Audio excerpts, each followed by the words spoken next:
Olá pessoal, tudo bem com vocês? Dando continuidade então ao nosso propósito de leitura na Bíblia, hoje capítulo 4, 5 e 6 do livro de Daniel. Vou ler uma porção das Escrituras e olha, quero pensar com você nisso. Paz e prosperidade. Tenho a satisfação de falar-lhes a respeito dos sinais e das maravilhas do que o Deus Altíssimo realizou em meu favor. Como são grandes os seus sinais, como são poderosas as suas maravilhas. O seu reino é um reino eterno e o seu domínio dura de geração em geração. Quando eu leio essas palavras, a impressão que dá é que talvez Daniel que escreveu elas, talvez o Sadraque, o Mesaque, o Abdenego, mas a grande verdade é que essas palavras são de Nabucodonosor. E o que aconteceu para que Nabucodonosor tenha esse temor a Deus, ou eu olho para Deus com tamanha estima, e pelo que diz aqui no versículo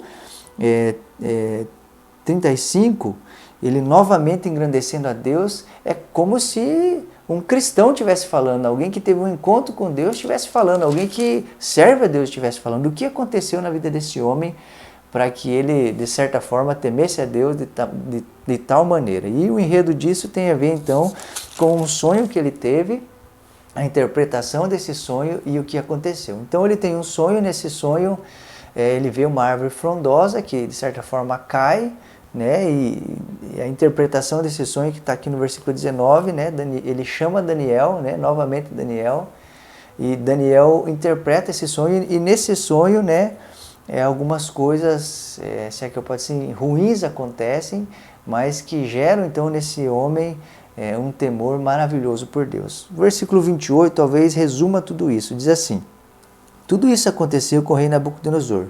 12 meses depois, quando o rei estava andando no terraço do palácio real da Babilônia, disse: acaso não é esta a grande Babilônia que eu construí, com a capital do meu reino, com o meu enorme poder e para a glória da minha majestade? As palavras ainda estavam nos seus lábios, quando veio do céu uma voz que disse: é isto que está decretado quanto a você, rei Nabucodonosor. Sua autoridade real lhe foi tirada. Você será expulso do meio dos homens, viverá como animais selvagens e comerá capim, como os bois. Passarão 7 tempos até que admita que o Altíssimo domina sobre os reinos dos homens e os dá a quem quer. Olha o que vai dizer aqui no versículo 33. Seu corpo molhou-se como o orvalho do céu, até que os seus cabelos e pelos crescessem como as penas da águia, e as suas unhas como as garras das aves. Ao fim daquele período, eu, Nabucodonosor, levantei os olhos ao céu e percebi que o meu entendimento tinha voltado. Então louvei o Altíssimo, honrei e glorifiquei aquele que vive para sempre. Ou seja, Nabucodonosor, ele olha tudo que havia construído, o seu reino, a sua grandeza, e ele atribui a ele tudo isso. Ele acha que o seu poder, o seu reino, o seu nome conquistou tudo isso, e quando ele pensa assim, ao nem terminar de pensar ou dizer essas palavras, ele então se vê pastando, se vê comendo capim, e de certa forma perdendo tudo aquilo, falta de juízo, E isso é interessante pensar, porque no livro de Atos também narra a história de um governante que não dá glória a Deus e é comido por bicho. Quão perigoso é atribuir a nós, irmãos, aquilo que Deus faz. Quão perigoso é achar que por nossas forças é que construímos tudo que temos. Quão perigoso é aquela pessoa que olha o que construiu nessa terra e acha que foi somente pelo esforço do seu braço ou pelo que ele fez. Isso é loucura. Por quê? Porque Deus é sobre todas as coisas e tudo é por Ele, para Ele sempre. E isso é o mais maravilhoso. Ele passa então essa situação difícil de viver como animal, mas ele olha para o alto, reconhece a grandeza de Deus, quem é Deus, e agora tudo isso ministra o coração dele, ele entende então quem ele é e quem é Deus Todo-Poderoso. Agora eu, Nabucodonosor, louvo, exalto e glorifico o Rei dos céus, porque tudo o que ele faz é certo e todos os seus caminhos são justos. E ele tem o poder para humilhar aqueles que vivem com arrogância. Olha que coisa poderosa. Não são palavras de Daniel, são palavras de Nabucodonosor, alguém que de maneira dura aprendeu que Deus é acima de tudo. Capítulo 5 vai narrar então a história de Belsassar, que também é uma história que vai expressar o juízo de Deus, Esse rei vive também de maneira displicente, despreza talvez toda a história que ouviu, de Nabucodonosor, de como ele viveu, como ele foi parar no campo vivendo como um animal. Ele despreza tudo isso, vive de qualquer jeito. E aí, talvez o fim das coisas é quando ele pega os utensílios que era do templo, da casa do Senhor, e ele usa isso para se embebedar e fazer uma festa, demonstra temor nenhum por Deus, e então vem uma mão e escreve algo, e ele começa a bater os joelhos de medo.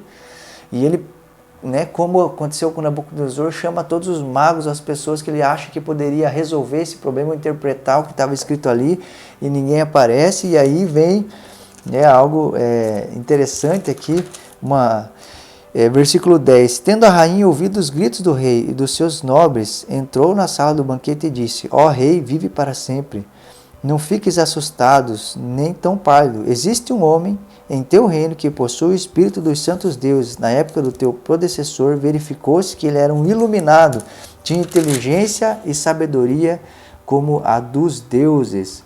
Versículo 12 diz assim: verificou-se que esse homem, Daniel, a quem o rei dera o nome de Beltesazar, tinha inteligência extraordinária e também a capacidade de interpretar sonhos e resolver enigmas e mistérios. Manda chamar Daniel e ele te dirá o significado da escrita. Olha que coisa interessante, irmãos, né? Até nesse momento você não percebe, falando sobre Daniel, mas acontece algo, e assim como José é lembrado, talvez você assistiu a história de José, quando ele está lá na prisão e o faraó tem um sonho, então lembram dele, de certa forma, assim também Daniel é lembrado, e ele vem, e olha como ele é tratado, como ele é visto na nação babilônica, como alguém que tem o Espírito dos deuses. Lógico que nós sabemos que não é o Espírito dos deuses, mas o Espírito de Deus, que agia na vida dele, e que usava poderosamente no seu tempo e na sua época. Que eu e você possamos também ser vistos assim, que as pessoas, ao lembrar de nós, possam lembrar: existe alguém que vive de maneira diferente, existe alguém que, quando as coisas apertam, a gente pode recorrer a ele, que ele vai ter algo de Deus para nós, não dos deuses, mas de Deus para nós.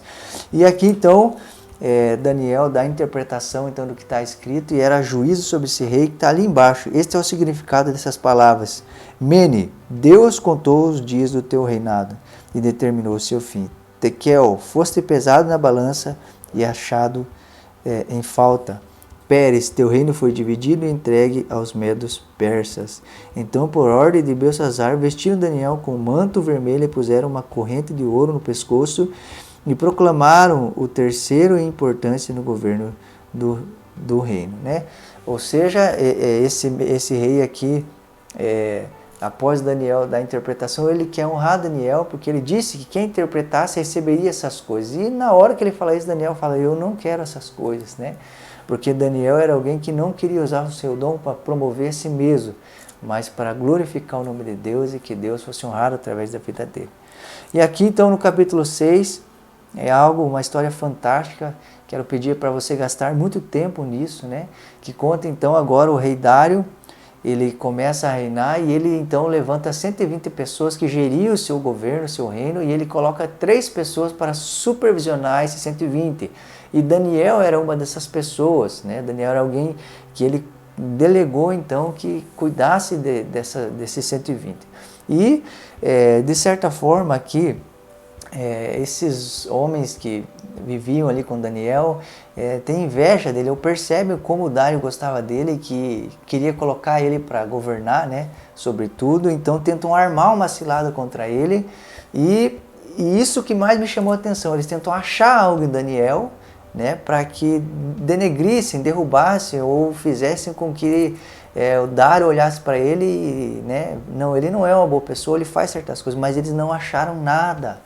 Não tinham nada que dizer de Daniel, eles procurando algo para pegar ele e não acharam nada. Isso te lembra alguém? Você lembra que Jesus Cristo também, quando viveu nessa terra, os homens tentavam incriminar e não encontravam nada. E se eu e você vivêssemos como Daniel e como Jesus, que vivem de maneira tão reta e íntegra, que quando as pessoas querem procurar algo para nos denegrir, elas não encontram.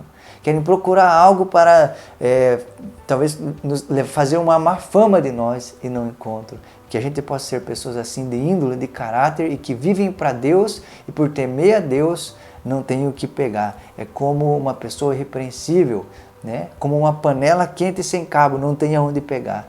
É assim que Deus espera que a gente viva. E eles percebendo que não ia ter, né, como pegar Daniel, eles armam uma cilada, eles, né, montam todo um esquema para que um decreto fosse levantado, e nesse decreto é que ninguém poderia orar, né, ou buscar outros deuses.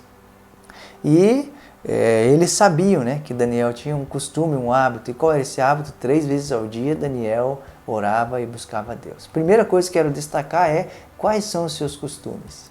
Quais são os nossos costumes? Será que os nossos costumes têm a ver com oração? Tem a ver com buscar Deus? Tem a ver com estar na presença do Altíssimo? Né? E eles usaram então desse costume e chegaram a abrir a porta e encontraram Daniel orando. Quando abrem a nossa porta, o que nos encontram fazendo? Isso é algo importante a se pensar. Se as pessoas nos procurassem no nosso quarto, o que elas nos achariam fazendo lá? Né? E eles usam então disso para, de certa forma, trazer prejuízo a Daniel, né? E jogar Daniel contra Dário. Dário havia então baixado um decreto, e nesse decreto qualquer pessoa que fizesse isso, adorasse outros deuses, ia morrer na cova dos leões.